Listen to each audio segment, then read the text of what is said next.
একবার এক দুঃখী ভক্ত ভগবানের কাছে নালিশ করছিল এবং বলছিল, ভগবান তুমি আমার একটুও খেয়াল রেখো না। আমি তোমার কত বড় একজন ভক্ত, আমি তোমার কত সেবা করি, দিন রাত তোমাকে ডাকি, এরপরও আমার জীবনে বেশি বেশি দুঃখ এবং কষ্ট। এরকম কেন? সমস্যার পাহাড় তো লেগেই আছে, একটা শেষ হতে না হতেই আর একটা সমস্যা এসে পড়ে। অন্যদের প্রার্থনা তো তুমি শুনো, ওরা যা চায় তাই দিচ্ছ, সবার ভাগ্যে সুখ দিচ্ছ, আর আমার ভাগ্যে কেবল দুঃখ দিচ্ছ কেন? তখন ভগবান তাকে আদর করে বোঝান, না পুত্র, তুমি যা ভাবছো তা নয়, সবার নিজ নিজ দুঃখ চিন্তা আছে, কর্মগুণে সবাইকে সবার ফল ভোগ করতে হয়, এরকম ভাবাটা তোমার ভুল ধারণা। কিন্তু ভক্ত তা কিছুতেই তা শুনতে চায় না, সারাক্ষণ শুধু একই কথা। দিনের পর দিন ভক্ত শুধু ঘেঁ ঘেঁ করে যাচ্ছিল, আর ভগবান তার অবুঝ ভক্তকে বুঝিয়ে যাচ্ছিল। এরকমই বুঝাতে বুঝাতে ক্লান্ত হয়ে শ্রীহরি এক উপায় বার করলেন।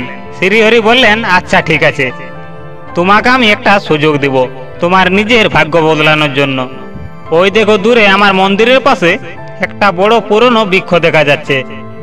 ওই মন্দিরে যে বা যারা আসে তারা ওই বৃক্ষে নিজের নিজের দুঃখ কষ্ট, রাজ্যের সমস্ত যন্ত্রণা, দারিদ্রতা, নানান অসুখ বিসুখ সব এক পটলিতে বেঁধে গাছের ডালে ঝুলিয়ে দেয়। তুমিও তাই করো, এতে যদি তোমার সমস্যা সমাধান হয়। শুনে তো ভক্ত খুশির চোটে লাফিয়ে পড়ল, বলল, বা প্রভু, ধন্য তুমি, আমি এক্ষুনি যাচ্ছি। প্রভু তখন বলে উঠল, কিন্তু তার আগে আমার একটি ছোট শর্ত আছে। ভক্ত বলল, কি শর্ত ভগবান? ভগবান বলল, তুমি যখন তোমার দুঃখ পুটলিতে বেঁধে ওই গাছে ঝুলাবে, তখন ওই গাছে আগের থেকে ঝুলানো থাকা যে কোনো একটি পুটলি তোমার সাথে করে নিয়ে আসতে হবে তোমার জন্য। ভক্ত একটু ভেবে বলল, একটু অদ্ভুত না তোমার শর্তটি? আচ্ছা চলো, ঠিক আছে, মানলাম, যাও তাই করব। তারপর সে তার সমস্যাকে পুটলিতে বেঁধে গাছের ডালে ঝুলিয়ে দিল।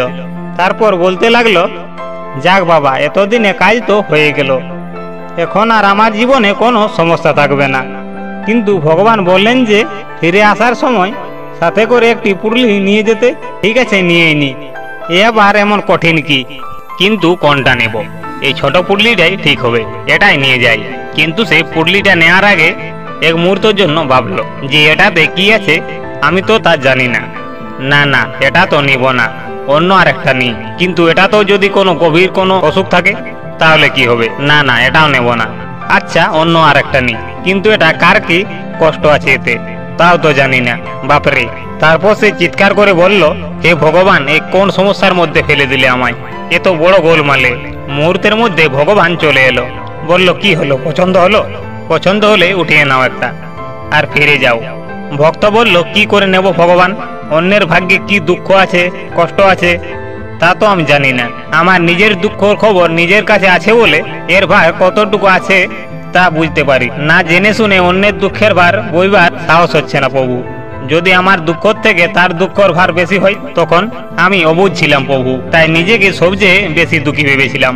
এইখানে তো দেখছি আমার মতো অগুণিক মানুষে আছে, আর আমি এটাও জানি না যে তাদের দুঃখ কষ্ট কি। না প্রভু, আমি আর এখন থেকে নিরাশ হব না। যেখানে তুমি আমার সাথে আছো সেখানে ভয় কি?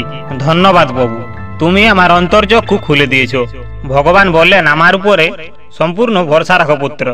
তোমার জীবনে যত ঝড় আসুক না কেন, আমি তোমাকে নিরাপদে পার করিয়ে দিব।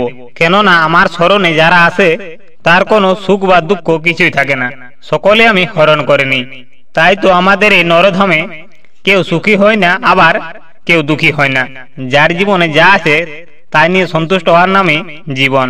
বন্ধুরা, ভিডিওটি যদি ভালো লেগে থাকে তো চ্যানেলটি সাবস্ক্রাইব করে কমেন্টে লিখে যাবেন, জয় শ্রীকৃষ্ণ।